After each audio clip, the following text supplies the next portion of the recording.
se vive.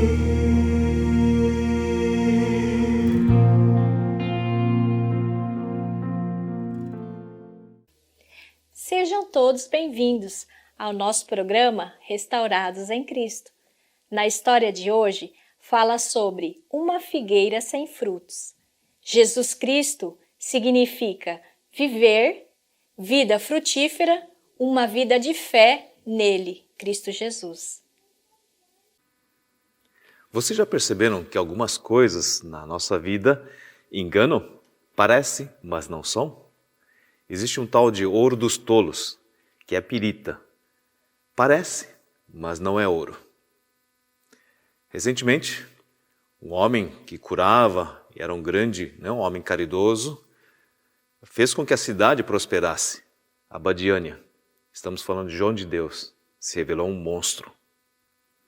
Por outro lado, alguns anos atrás também, naquele concurso Britain's Got Talent, deixou que uma candidata de 47 anos, toda desengonçada, apresentasse o seu talento no show. Talvez o pessoal da seleção deixou para que ela passasse vergonha. Mas qual não foi a surpresa dos júris e do público ao perceber o grande talento que ela tinha, Susan Boyle. Então, isso vale também no aspecto espiritual.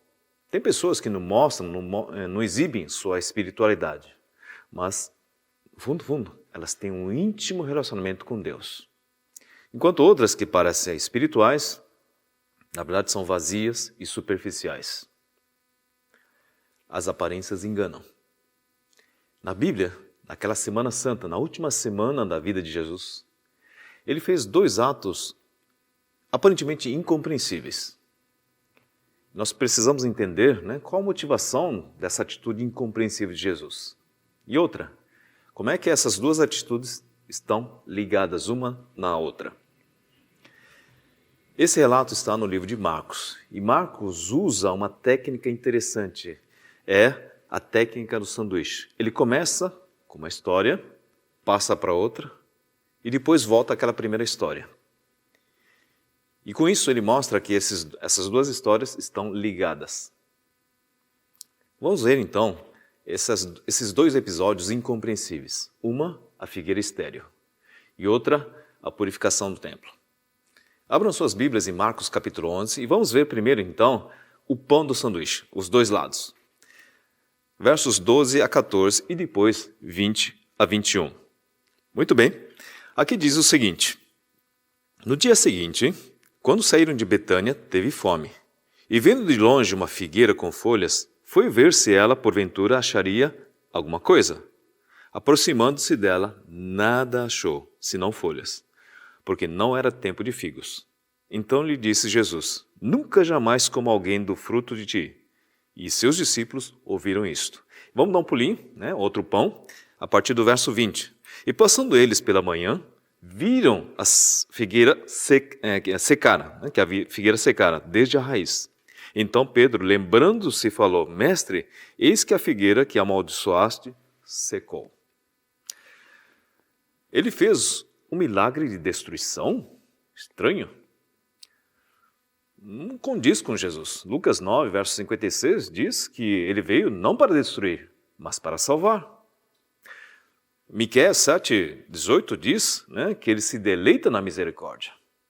Ezequiel 33, verso 11, Deus diz: eu não tenho prazer na morte de ninguém, nem dos ímpios. Como é que a gente poderia entender isto? E para piorar, Marcos diz que não era época do figo.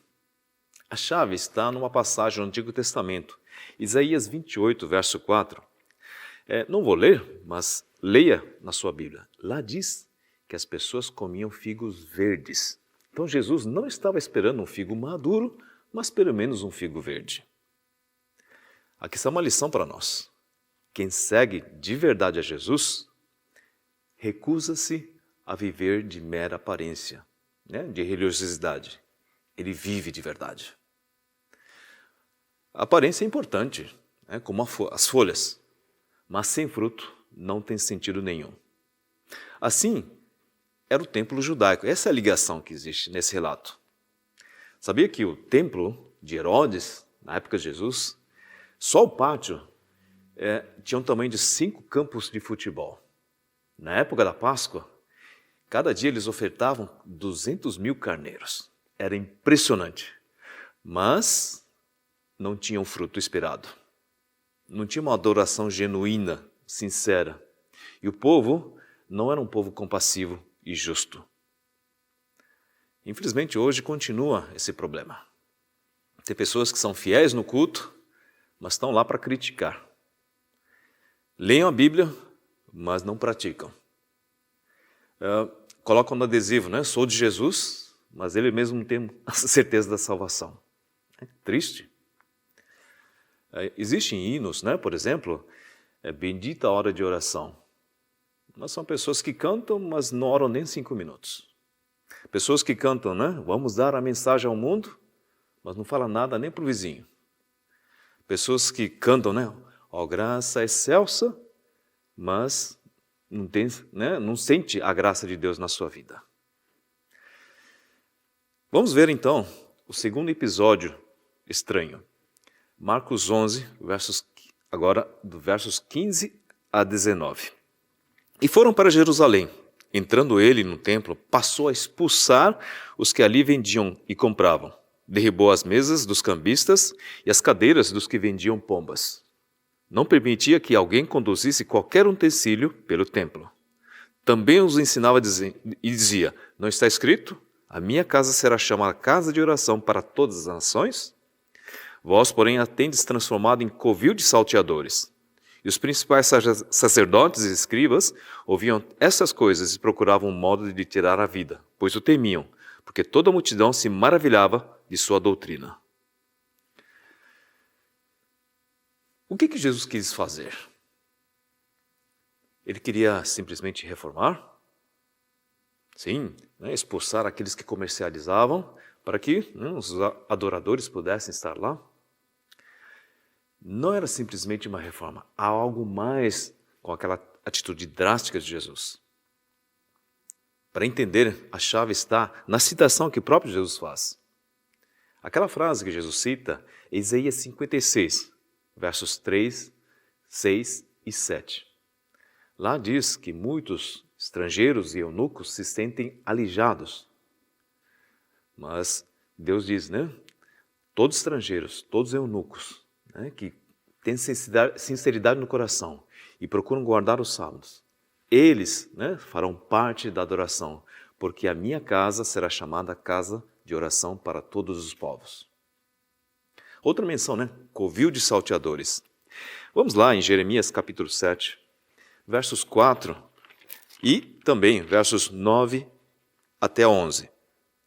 Lá diz o seguinte, não confieis em palavras falsas, dizendo, templo do Senhor, templo do Senhor, templo do Senhor é este. Que é isso? Furtais e matais, cometeis adultérios e jurais falsamente, queimais incenso a Baal e andais após outros deuses que não conheceis. E depois vindes e vos pondes diante de mim nessa casa, que se chama pelo meu nome, e dizeis, estamos salvos. Sim, só para continuardes a praticar essas abominações. Será esta casa que se chama pelo meu nome, um covil de salteadores aos vossos olhos? Eis que eu mesmo, vi isto, diz o Senhor. Queridos, Jesus não queria fazer simplesmente uma reforma. Ele estava fazendo um juízo contra o templo. O tempo para o templo estava se acabando. Por quê? Porque lá estava um novo templo, o próprio Jesus Cristo. O que Jesus estava querendo dizer? Vocês ficam olhando o templo e esquecendo que o verdadeiro templo, a figura real, está aqui. E vocês não querem, recusam-se. Aqui está uma grande lição para nós. Quem segue verdadeiramente Jesus não permite que até coisas boas tenham prioridade sobre a devoção a Jesus. Coisas boas. Templo era uma coisa boa. Embora Herodes, Zorobabel, Salomão tenha feito, mas foi pela ordem direta de Deus. Mas era uma ferramenta. Que ironia, não? Você tem uma ferramenta lustrada, bonita, mas você não permitir que ela seja usada para apertar os parafusos. Era isso que os adoradores, né, superficiais estavam fazendo. Uma coisa boa hoje pode ser, por exemplo, a sua família. É Deus quem deu a família para você, mas não pode ter prioridade sobre a adoração a Deus. Tem famílias, né, que tornam seus filhos, né, o ídolo da casa. Os nossos filhos precisam de pais que não, né, que fiquem paparicando, mas pais que tenham temor de Deus. É isso que os nossos filhos precisam. Queridos, aqui tem uma parte também que é um grande desafio. Versos 22 a 25 de Marcos 11. Ao que Jesus lhe disse: tendes fé em Deus, porque em verdade vos afirmo que se alguém disser a este monte, ergue-te, lança-te no mar, e não duvidar no seu coração, mas crer que se fará o que diz, assim será com ele. Por isso, vos digo que tudo quanto em oração pedirdes, crede que recebestes, e assim será convosco. Aqui há muita confusão. Muitos acham que é fórmula para obter as bênçãos de Deus. Cuidado. Aqui diz, né, tenham fé. E se tiverem fé, você poderá dizer, né, como diz, né, a fé que move montanhas. Mas no contexto, que montanha Jesus está se referindo? A única montanha do ponto onde eles estavam olhando era o Monte Sião, era o templo. Uma coisa está ligada com a outra. O que Jesus está dizendo é o seguinte: o mais importante é ter fé. Porque se vocês tiverem fé, vocês poderão aceitar um dia que essa montanha, o Monte Sião, seja movida. E isso aconteceria logo mais, 40 anos depois. E uma chave para entender isto está em 1 Coríntios, capítulo 13, verso 2. É a famosa passagem, né, o capítulo sobre o amor. E tem um detalhe, né, que é importante nós percebermos. Vamos ler então Coríntios 13, no capítulo do amor, agora no verso 2. Ainda que eu tenha o dom de profetizar e conheça todos os mistérios e toda a ciência, ainda que eu tenha tamanha fé a ponto de transportar montanhas, se não tiver amor, nada serei. Ou seja, aqui não é fórmula para você obter milagres e bênçãos. Aqui diz, o importante é ter fé para fazer a vontade de Deus. Aí sim as coisas vão acontecer. Porque se você tiver amor, você estará fazendo a vontade de Deus. Você estará orando não para você, mas intercedendo pelas pessoas, pela salvação das pessoas. Isso agrada a Deus. Isso é um grande milagre e pode acontecer. Que vocês possam, nessa semana de oração, ter o verdadeiro sentido da adoração a Deus. Não é o templo, não é o prédio, nem local, nem acolá, nem aqui. É a pessoa de Jesus.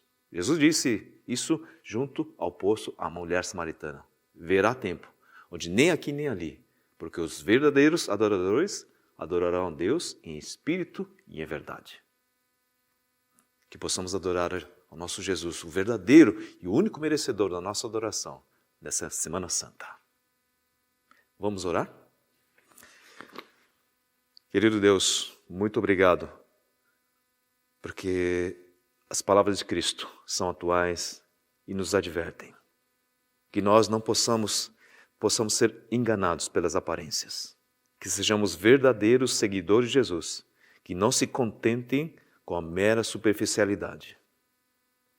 E, por favor, segunda lição, para sermos verdadeiros seguidores de Jesus, nós não podemos nem tornar as coisas boas como estando acima da devoção a Jesus Cristo. Assim, Pai, possamos mover montanhas, o impossível, que às vezes é salvação de pessoas próximas a nós. Possamos crer e ter fé. E assim, o Senhor, se isso agrada a Ti, Senhor, será feito. Obrigado porque Tu nos dás essas promessas. E por isso pedimos em nome de Jesus.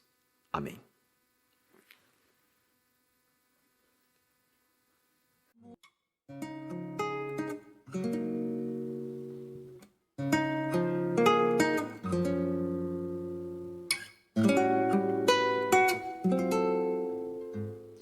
Eu sei de alguém que para mim é tão especial, porque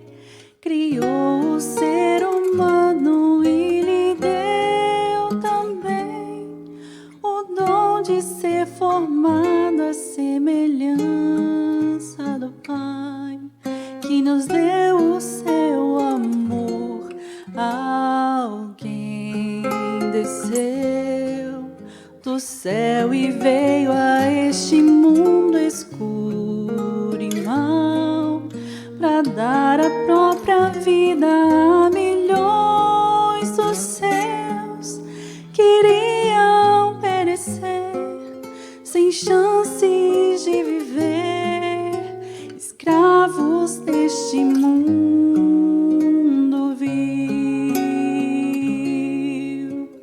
Bom Pai, dá-nos fé, coragem para seguir, visão para entender que só em Ti, Senhor, teremos luz, mostrando o caminho rumo ao céu, caminho para a vida que é sem fim.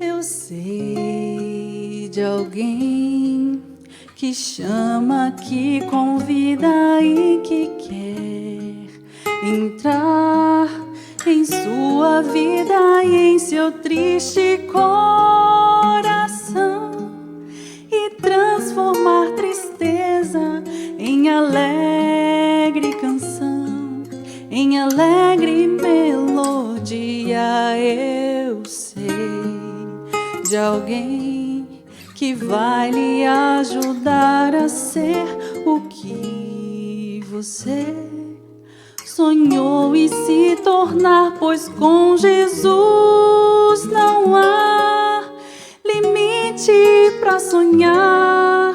Sua graça pode dar poder para resistir o mal.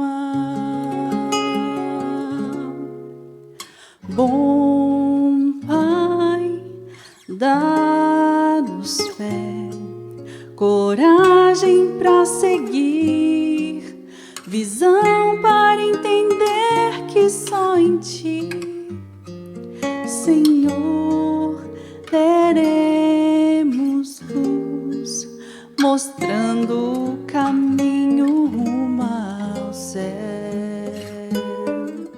caminho para a vida que é sem fim.